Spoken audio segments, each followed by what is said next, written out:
Into the land of dawn, you guys can go and comment down in the chat right now as to who you think will win. Hashtag BTR win or hashtag Aura Fire. I feel like with this Baksha pick from high, with the emblem tank, Concussive Blast, not the jungler emblem, mind you. So I guess what key 6 in this hero is again frontline with synergized with Fluffy. I'm guessing that is perhaps to harass the back lines. But let's see here, Fluffy again popping that sprint in the early game. Not a good sign as an XP laner. Yeah, it's going to be really difficult, right? Because I think Aura Fire, they heavily rely as well onto those side lanes. Fluffy is going to have a really hard time in that lane, and usually he's the one to be able to carry out and push those side lanes, divert the attention of the opponent. But this time, it is going to be difficult, and you can see the response coming in from Godiva. He is trying to help in that lane. He is trying to push it as fast as he can, knowing that in a 1v1, Sorizo is going to dominate. The top side as well, though, so far. Marky has had a pretty solid time here up against Kabuki on the Claude Beatrix matchup. And honestly, if we're talking about this matchup, I would actually say it's a skill matchup in the gold lane, right? So it's going to come down to how Aura Fire utilizes the Baksha. They can clear a bit faster than Max on the Paquito. And here it is. High going to be taken very low instantly. I think he might be bursted down, but the Tortoise's Poissons gives him the little edge and mobility to get out. Godiva looking for the play. Solo kill up top by Kabuki. Moreno forced to flicker out. Max not level 4. Zone away from his own jungle. And it's Aura Fire who are able to secure first blood once again. And this is expected, right? Because a lot of the members from the side of Aura Fire aren't reliant on that level 4. I do believe that Kabuki is going to be stronger before that blazing duet happens for Marky, and so that's exactly what has been exploited. In terms of this mid lane, though, it's going to be difficult because Moreno just reached level 4, just secured that real-world manipulation, and so Aura Fire also had a little bit of an edge in terms of that neutral objective contest. I don't know about this. Real-world inflation popped in. Sorizo jumps in as well. High's going to be taken low. Max with the steal, with the Retrick. He gets out with the wild charge as well. Turtle slain, BTR disengaging. Max still in the midst, goes in for the knockout strike just to disengage even more. High, though, is looking for that play. Fluffy trying to dive in, but BTR secure the turtle, and they back off. They executed the turtle take very tremendously here from side of Biggest Run Alpha.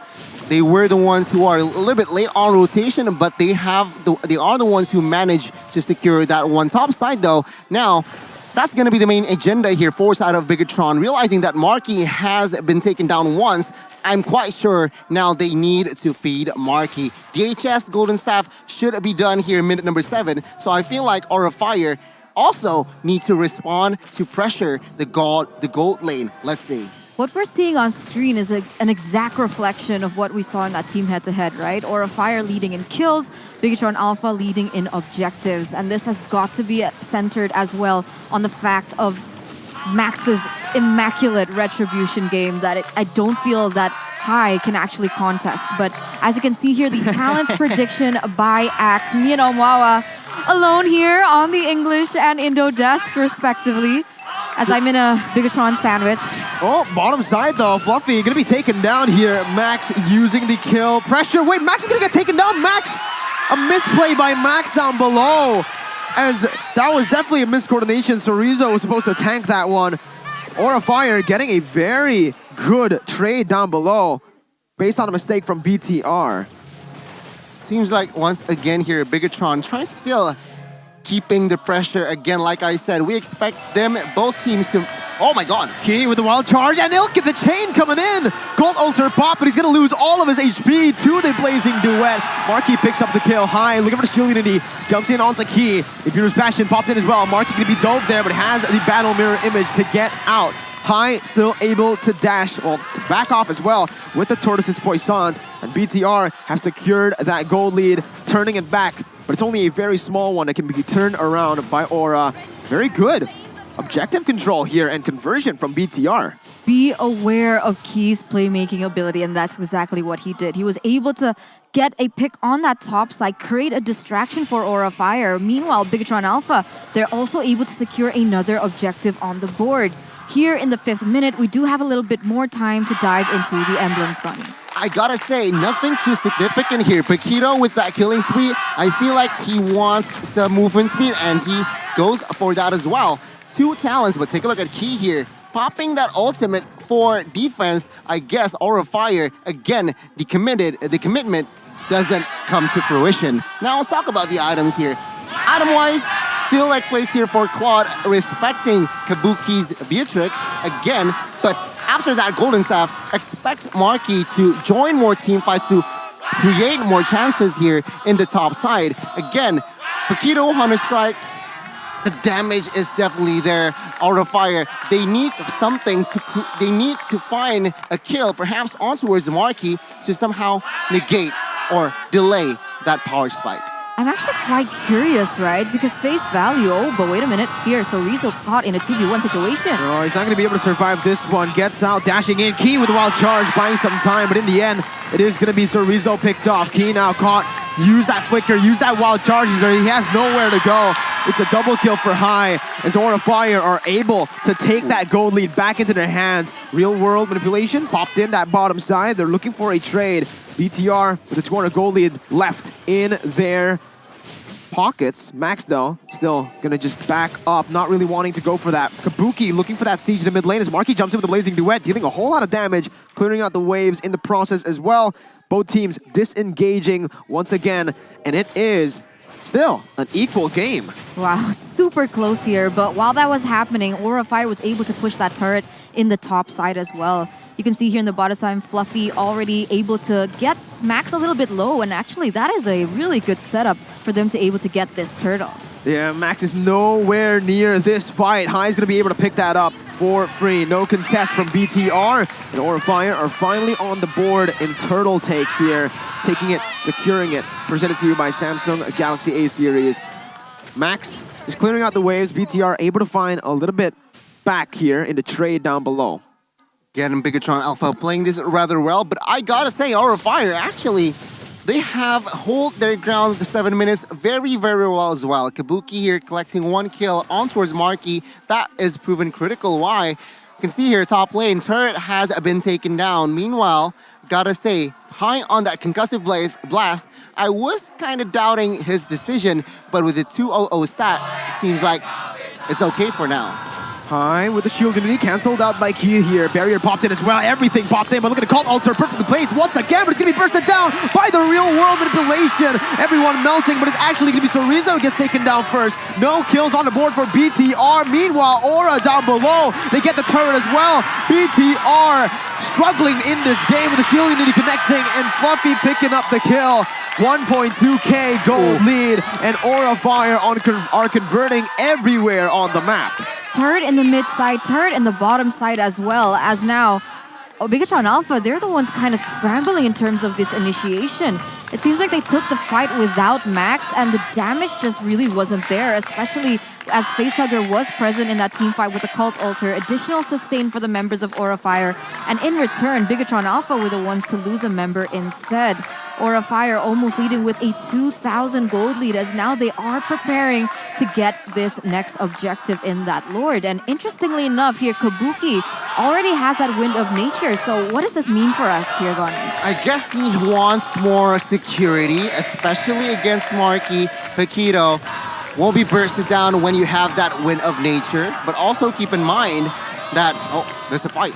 Okay, Cult Ultra baited in, but Max will not be able to take that damage. Gone down by Kabuki on that Beatrix. Absolutely lethal right now as Aura Fire look to convert on another objective. They set their sights on the first Lord.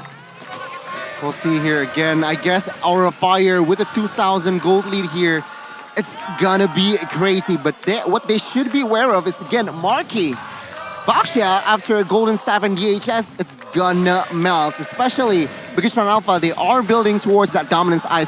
Let's see the Lord take, though. Wild charge popped in. Oh my god, Marky gets a kill there onto the Matilda right now. The Retribution battle comes in, and it's not gonna be anyone taking it. It's High who finishes it up, and Marky gets a triple kill. Finally shut down, but it's another shutdown as well onto High. Aura Fire are going to lose the fight. They secure the Lord, but I think BTR might actually be able to equalize in gold with that play. I think that was really worth it for Bigatron Alpha. I mean, that is still an unenhanced Lord, and they're going to lose a lot of towers here in the process. A lot of shutdowns as well. So allowing Bigatron Alpha to really secure those integral items on their core members. Like Marky now sitting at a 422 KDA. That's not exactly who you'd want to feed if you were Aura Fire.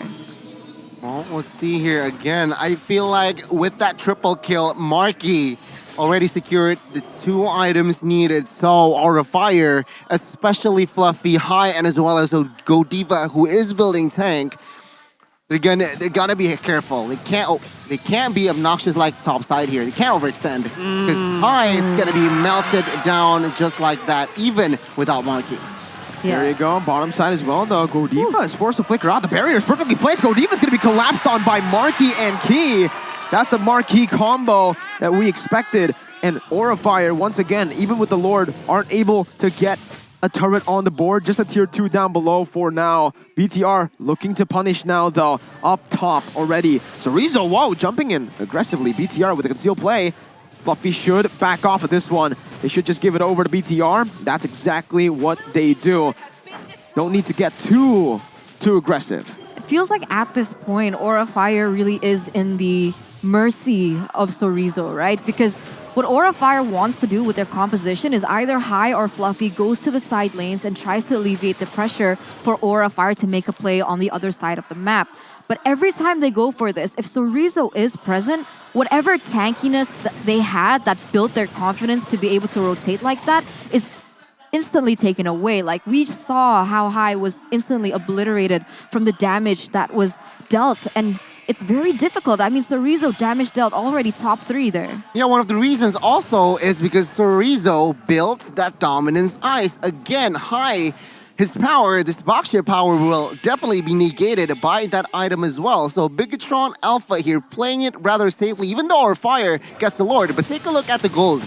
Oh my god, that burst damage coming in. They take away almost all of Fluffy's HP and that Cold Altar. But I agree with what you said, Gani. Again, right? Aura Fire as well, they need to go for that all-in type of fight with the Cult Altar. They can't really go for the prolonged ones with the damage from BTR coming through. And even the burst that BTR has, this is why I think a lot of the other casters went for BTR as well. It feels like BTR have a more multi-dimensional composition here, whereas Aura Fire, they can only go for one type of fight. Oh, the even. Marky, did you see Marky's response? What happened? Boom. He slammed the table there. So there was perhaps passion in that sense as well. But both teams with Godiva still there. Fluffy gonna be caught by Moreno and Sorizo. Slowed down by the Ice Queen 1. That's a lot of HP taken out already. BTR use that advantage to clear out the midway, forcing the Nibiru's passion as they go back into that Lord pit. Bigatron Alpha heavily denying any rotations coming in from Aura Fire at this stage. They're being zoned away. It does seem like Aura Fire, they still want to go for the contest. They still want to commit as once again an engage happens. Sorizo jumps onto Godiva. They're trying their best to bait that Cult Altar before the fight starts here. High with the Shield Unity, opening up the map once again. That's going to be key. Jumping with the wild charges. Fluffy's going to be CC down. Real World Inflation popped in with the Blazing Wit to the back lines as well as it's comboed in together. Max goes in for the knockoff strike. Circling Eagles to the back lines as Kabuki finds the kill onto Marky. No gold laner for BTR. Godiva taken low. Max still full HP. Going to jump in onto Fluffy, who's able to get a falling Star Moon. Max picking up a kill. It's going to get down again by Kabuki. He's looking for that triple kill. And like we mentioned, they put their hopes on Kabuki. He does not fail Aura Fire. He delivers, and that's going to be a Lord secured for Aura Fire here in the 15th minute. Despite so much damage coming in from Bigatron Alpha with the real world manipulation as well as the backup from all the other members, Aura Fire with the clutch Cult Altar this time around from Facehugger, they're going to be able to outmaneuver Bigatron Alpha in that team fight and even get another tower in that mid side. Let's see Kabuki's item. Full items already. Haskell and Wind of Nature for security and damage as well. But Hunter Strike, BOD, Malefic Roar to top it off. You can see Marky just insta-deleted, and of course the Paquito and as well as Moreno were caught. And that is the positioning and timing that Kabuki can give towards Aura Fire. Now they are leading with this Lord push. Let's see how many base turrets they can delete. Aura looking for that push down below. Enhanced Lord already taking a chunk of that turret HP. Fluffy though gonna be bursted down, assassinated by both Cerezo and Max. No minions in that bottom side. My goodness, Facehugger disappears from the face of the Land of Dawn. But Bigatron lose that base turret here. It's still Aura Fire with a slight victory in this trade. Oh, that was kind of bad for Aura Fire though, right? They have to be able to expect these things from happening. How are they going to be able to win these team fights if Bigatron Alpha keep looking and keep finding those opportunities to take down the members one by one? I gotta say, they need to be careful again not to overextend or overcommit on towards things. Remember, Aura Fire, they lost to RQ yesterday, I feel like for the most part, because they overcommitted towards things that are just unnecessary, like this Godiva. Again, okay, he has the flicker, but what is it for? Now we can see here, hi. Is this the right call? Let's see. I don't know, right? For BTR, I think that was the right call for them, definitely. For Aura Fire, this engage seems somewhat forced, right? It was a flicker traded in for a wild charge. I think BTR will be happy with that kind of trade all day long. Kabuki, though, he's still just such a menace on this Beatrix, and I think this is the problem, the main problem for Bigatron Alpha, right? They need to be able to dive Kabuki. Marky's been trying to do it. He can't do it solo anymore now that the Wind of Nature is up for himself, for Kabuki. I don't know. Do they even have enough dive here to get him? I think of the flanking. Yeah. They just need to flank, find a moment where they can look for a flank. I think Max is able to pull that off, or even Key, who's really good at looking for these openings, but oh, not like this. Immortality, Ooh. no. Key's gonna get taken down again. He tried to open up the map and the timing was just not right. 13 seconds for the Lord to spawn. Aura Fire, this is it. Bigatron Alpha, I don't think they're gonna be able to look for this contest now that Key's not here. That wild charge has just been the key for them in these team fights. He thought he has the wild charge to escape, but the Shadow Stampede was just there to pull him back again towards the members of Fire. 5v4 here. Is it going to be wise? Let's see. Max though, oh no. Max gonna be right out. He goes in for Kabuki, doesn't get the kill. Max taken down. BTR lose their jungler now. 40-second death timer. It was a very risky play they went for. So Rizzo now jumping in onto all the members. Flickering out, Cold Alter baited. BTR, whoa, falling side went onto the three members. Looking key! He goes in for the wild charge. The real world inflection is there as well. BTR able to survive for now, but it's gonna be Kabuki picking up the monster kill. Kabuki! From Kabuki! You do not doubt this man! Kabuki is back with style! Fluffy jumps in with the Falling Star Moon, trying to lock them down. Mini waves coming through as Aura Fire are looking to get game number 1 under their belt. Kabuki still coming in. Marky clearing out the waves once again, but with the 2 mini waves collapsing, it does not seem like BTR can defend. The base will be gunned down by Kabuki once again, and it's Aura who strike first in the series.